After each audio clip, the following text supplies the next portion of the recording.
कीर्तन करें। धर्म एक साका जिन किया, शीस दिया पर सिर न दिया। छेवीं गुरु श्री गुरु हरगोविंद जी के घर माता नानकी जी की 1921 में गुरु के महल में अवतार लिया। श्री गुरु तेग बहादुर जी 5 भाइयों और 1 बहन में सबसे छोटे थे। आपका शुभ विवाह करतारपुर जालंधर के श्री लालचंद जी तथा बीबी बिशन देवी जी की मेरी पीढ़ी की 2 कृपाएं धारण कर सिखों के लिए शस्त्र और शास्त्र की मर्यादा अनिवार्य करके अपनी फौज भी तैयार कर दी।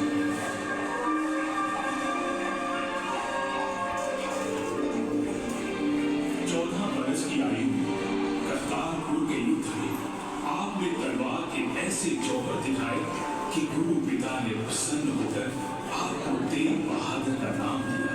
आगे चलकर तेग की यही कृपा आपके पुत्र श्री गुरु गोविंद सिंह जी पर भी रही,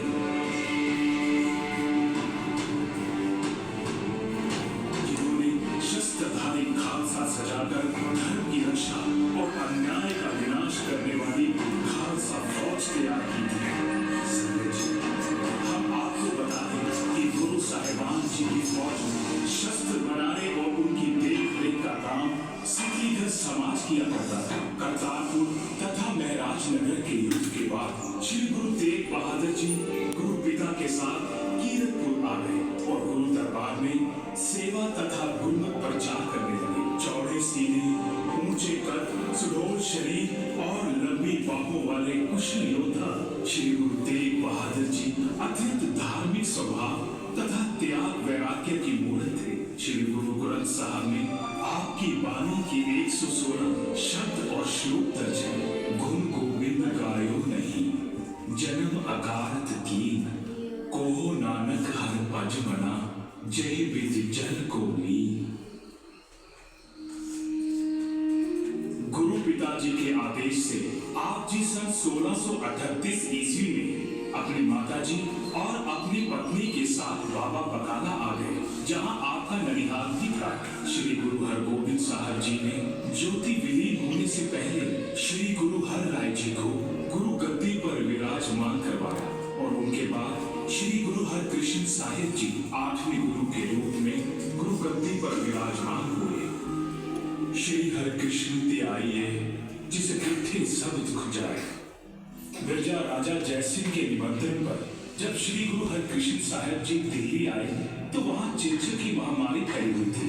गुरु साहिब ने रोगियों के रोग दूर करते हुए 8 वर्ष की आयु में ज्योति विलीन होने से पहले कहा, बाबा बसै ग्राम बकाले, अर्थात अब गुरु बाबा बकाला गांव में है।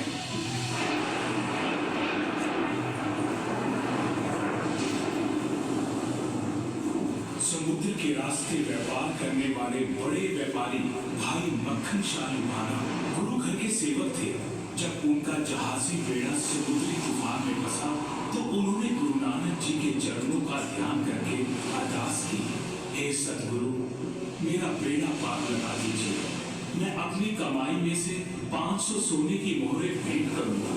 तूफान में से सुरक्षित निकलने के बाद गुरु जी का शुक्रिया अदा करने के लिए मक्खन शाह लुबाना बाबा बकाला पहुंचे तो 22 नकली गुरु देखकर हैरान रह गए। उन्होंने एक योजना के अनुसार सभी के आगे 2-2 मोहरे अर्पण करके आशीर्वाद लिया, लेकिन उनमें से कोई भी सच्चा गुरु नहीं था। श्री गुरु तेग बहादुर जी अपने घर के भौरे में भक्ति में लीन बैठे थे। मक्खन शाह ने जब उनको भी 2 मोहरे अर्पण की तो गुरु जी बोले, मक्खन शाह, आपने तो 500 मोहरे भेंट करने का वादा किया था। इतना सुनते ही मक्खन शाह की खुशी का कोई ठिकाना नहीं रहा और वो छत पर चढ़कर जोर जोर से बोलने लगे, गुरु ला दो रे, गुरु ला दो रे, गुरु ला दो रे। संगत जी, सच्चे गुरु मिल गए। 14 में मुंह काट कर कहे, पुल्ली संगत गुर है ए है।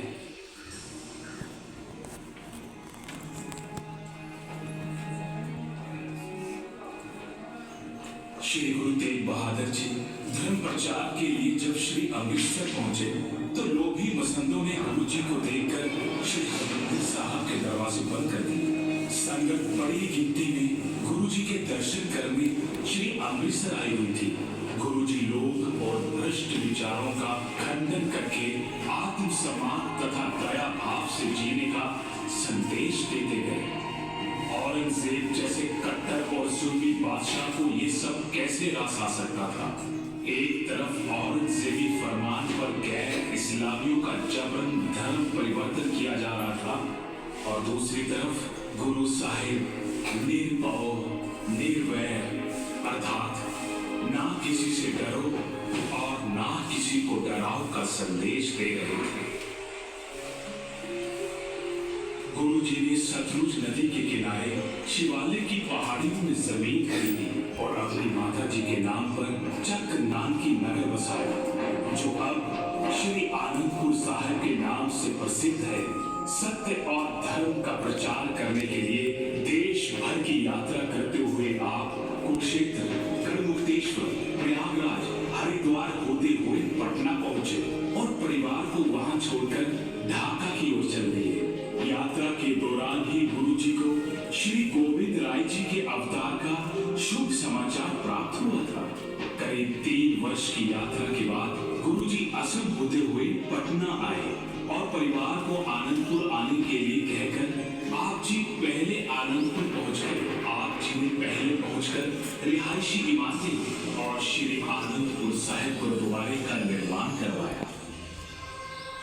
जालिम औरंगजेब द्वारा पाठशालाएं बंद की जा रही थी, मंदिर तोड़े जा रहे थे, ब्राह्मणों को जनेऊ उतारकर जूते सर पर रखकर चलने के लिए मजबूर किया जा रहा था। बहु बेटियों का सम्मान भंग किया जा रहा था।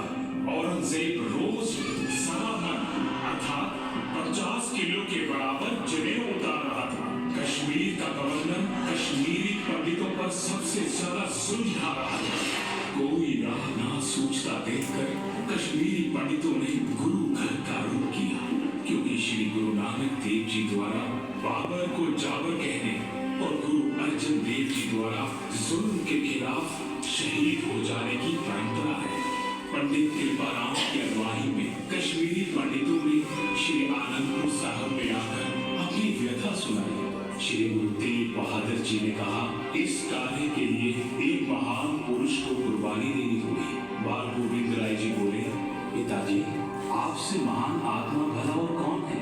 गुरु जी ने पंडित कृपाराम से कहा, औरंगजेब को संदेश पहुंचा दीजिए कि यदि वह गुरु जी को इस्लाम में ले आया तो सभी पंडित मुसलमान हो जाएंगे। जिसके बाद जालिम मुगल सरकार ने गुरु जी को गिरफ्तार करने का हुक्म दे दिया।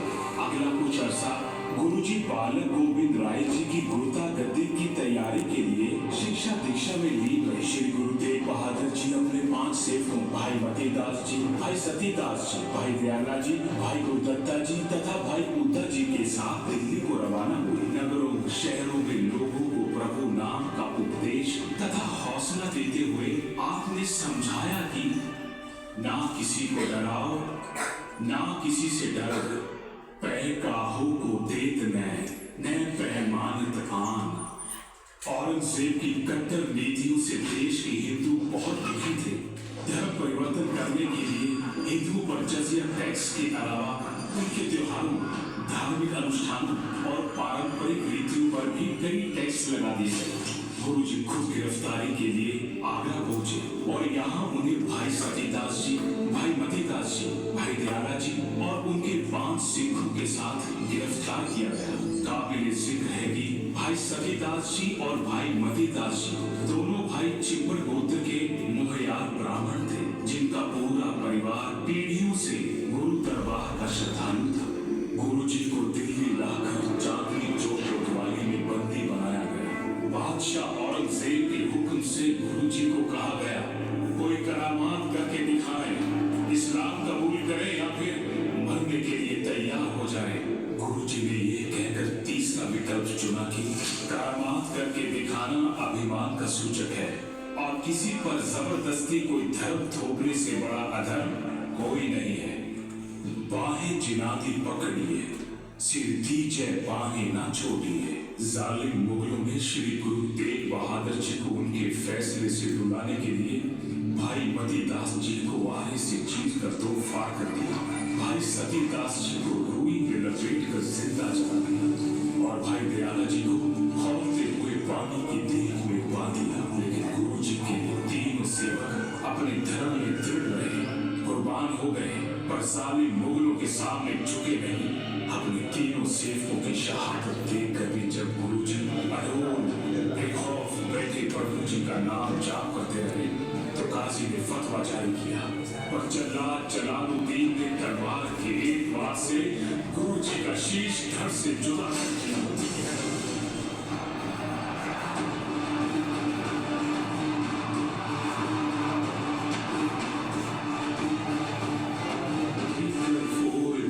से प्रभु तुर किया बयान, तेग बहादुर सी क्रिया करी न किनुआन।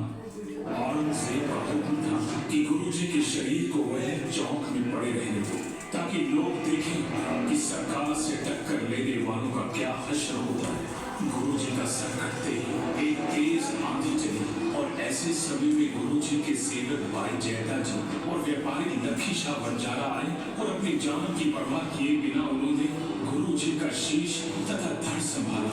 भाई जैता जी गुरु जी का शीश लेकर आनंदपुर साहब को रवाना हो गए। गुरु जी का पावन शीश लेकर जब भाई जैता जी गुरु गोविंद सिंह जी के पास आनंदपुर साहिब पहुंचे,